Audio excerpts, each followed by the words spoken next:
ఆంధ్రప్రదేశ్ రాష్ట్ర deputy CM Janasena party అధినేత పవన్ కళ్యాణ్ గారి గురించి మనం ప్రత్యేకించి చెప్పనక్కర్లేదు.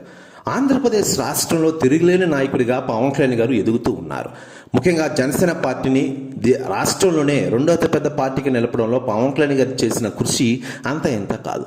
ముఖ్యంగా గతేడాది అసెంబ్లీ ఎన్నికల్లో 21 స్థానాల్లో పోటీ చేసిన 21 స్థానాల్లో కైవసం చేసుకుని 100% స్ట్రైక్ రేట్ని సొంతం చేసుకున్నారు పవన్ కళ్యాణ్ గారు. దీంతో పిఠాపురం ఎమ్మెల్యేగా గెలిచి అత్యధిక మెజారిటీని సొంతం చేసుకుని ఈరోజు ఆంధ్రప్రదేశ్లోనే ఆయన రాష్ట్ర డిప్యూటీ సీఎంగా రాణిస్తున్నారంటే నిజంగానే గ్రేట్ అనే చెప్పుకోవాలి. మొట్టమొదటిసారి కాకుండా ఇప్పటికే 10 సంవత్సరాలుగా ఈరోజు జనసేన పార్టీ నిలపడంలో అధిక కృషి చేసిన విషయం విదితమే. మరోవైపు పవన్ కళ్యాణ్ గారి గురించి దేశ రాజకీయ నాయకులు స్పందిస్తూ ఉండగా తాజాగా కర్ణాటక డిప్యూటీ సీఎం డికే శివకుమార్ గారు సంచలన వ్యాఖ్యలు చేశారట. ఆయన మాట్లాడుతూ పవన్ కళ్యాణ్ గారి గురించి మనం ప్రత్యేకంగా చెప్పాలా, జనసేన పార్టీని ఈరోజు అద్భుతమైన పార్టీగా నిలపడంలో పవన్ కళ్యాణ్ గారు చేసిన కృషి అంత ఎంత కాదు.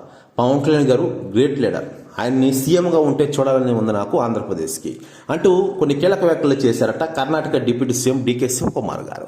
ప్రశ్న వ్యాఖ్యలు వైరల్ అవుతున్నాయి టోటల్ ఆంధ్రప్రదేశ్ రాష్ట్ర రాజకీయాల్లో. మరోవైపు పవన్ కళ్యాణ్ గారి విషయానికి వస్తే ప్రస్తుతం ఓజీ, హరిహర వీరమల్లు సినిమాలతో పాటు రాజకీయాల్లో కూడా రాణిస్తున్న విషయం విదితమే.